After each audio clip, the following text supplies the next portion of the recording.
ধরেন একটা লোক সম্পর্কে আপনি জানেন না, কিন্তু আপনি প্রশ্ন করা হচ্ছে লোকটা কি করে, কিন্তু আপনি বলতে পারবেন কি করেন। লোকটা ওই যে যে লোকটা সম্পর্কে আপনি জানেন না, ওই লোক সম্পর্কে বলতে পারবেন লোকটা কি করে। কি করে? উত্তর হচ্ছে টেনশন করে। হ্যাঁ, 100% রাইট। লোকটা কি করে ভাই? টেনশন করে। এইবার বলেন তো, টেনশন আপনি করেন না? আপনি আমাকে বলেন যে আমি কি টেনশন করি? না, আমি অবশ্যই টেনশন করি না। এই কথাটা মিথ্যা। আমি করি। টেনশন করা দেখছেন কি? দাওয়াত দেবো, বাসায় এসে দেখবেন আমার কপালে 3-4টা ভাঁজ পড়ে গিয়েছে। ও ঢেউ খেলে রে, ভাঁজ পড়ে গিয়েছে। টেনশন কত প্রকার, কি কি, আর কারা এই জীবনটা একটু এনজয় করতে পারে? আপনি আমি কি পারি আসলে এই ছোট জীবন? নানান রঙের নানান ঢঙের টেনশন। টেনশন কি? বাজারে গিয়েছেন, ওরে বাবা বাজারে কি আগুন। তারপরে কোন রকম বাজার করেছেন, এবার টেনশন হচ্ছে বউ পছন্দ করে কিনা, এবং করবে যে না মোটামুটি নিশ্চিত থাকেন, আংশিক অথবা পুরোপুরি নিশ্চিত থাকেন। হয় কিনা?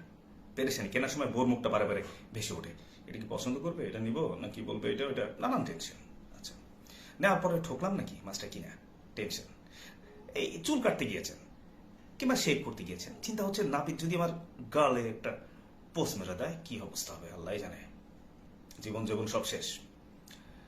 তো হেয়ার স্টাইলিস্ট থেকে বেরোলেন, আচ্ছা কিছুই হলো না, টেনশন কিন্তু হলো। বুয়া মানে হাউসকিপার ঈদের বন্ধে বাড়ি গিয়েছে বা ছুটি নিয়েছে, আসে কিনা কে জানে, আজকে সকালে আসে কিনা কে জানে। ওরে বাবা, ভয়াবহ টেনশন। এলেন বুয়া কিংবা হাউসকিপার, আচ্ছা টেনশন কিন্তু হলো। গাড়িতে উঠেছেন, গাড়ি সময় মতো ছাড়ে কিনা, সময় মতো পৌঁছতে পারবো কিনা, গাড়ি ঠিক মতো যায় কিনা, অ্যাক্সিডেন্ট হয় কিনা, নানান পেরেশানি। আচ্ছা, গাড়ি যদি এলোমেলো চলে, ড্রাইভার সাহেবকে বলা যাবে ভাইজান একটু সাবধানে চালান। প্লেনে উঠে টেনশন করি আমরা অনেক বেশি। পাইলট সাহেবকে কি বলা যায়, পাইলট সাহেব একটু থামান, আমি নেমে যাই। প্লেন যদি একটু এদিক ওদিক হয়ে যায়, ভিতরে তো বুঝো না, একান্ত নাস্তিক, নিতান্ত নাস্তিক, তিনিও আস্তিক হয়ে যান, আস্তিক হয়ে যান।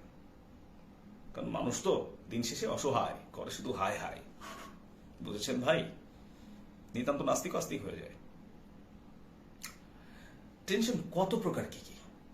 সন্তান হয় না টেনশন, সন্তান হলো টেনশন। তারপর কোন স্কুলে দেবো, কি করব, পরীক্ষা টরীক্ষা, নানান পেরেশানি।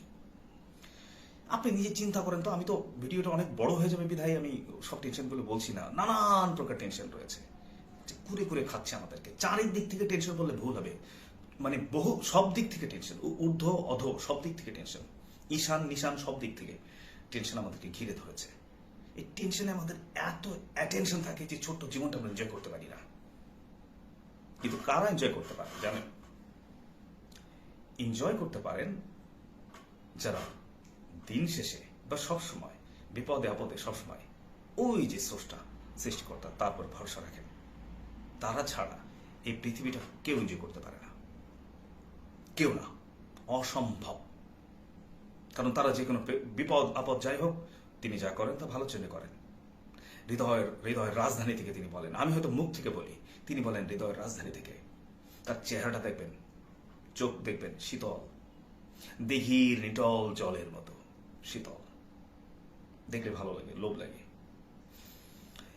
এছাড়া কোনো মানুষই এনজয় করতে পারে না।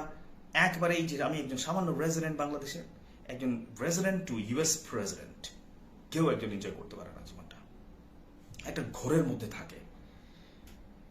হ্যাঁ, এনজয় করতে পারে না। এনজয় শুধুমাত্র তারাই পারেন যারা সুসংবাদ দুঃসংবাদ সব তার উপরে ছেড়ে দেন। কারণ কোনটা দুঃসংবাদ কোনটা সুসংবাদ আমরা জানি না। আমার কাছে মনে হচ্ছিল সুসংবাদ, কিন্তু এটা দুঃসংবাদ হতেও পারে।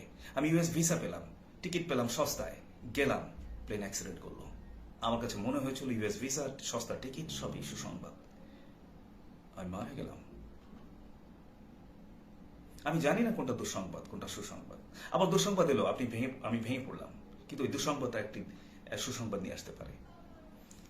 তিনি জানেন, এইটা ওনারা বোঝেন যে কোনটা দুঃসংবাদ কোনটা সুসংবাদ আমি জানি না। অতএব যিনি জানেন তারপরে ভরসা রাখি, এই ব্যক্তিরা শুধুমাত্র পৃথিবীটা এনজয় করতে পারেন। আর একটা মানুষ আমি আপনি পারি না। কেন পারি না? কারণ হচ্ছে ওই যে টেনশনে আমাদের অ্যাটেনশন বেশি।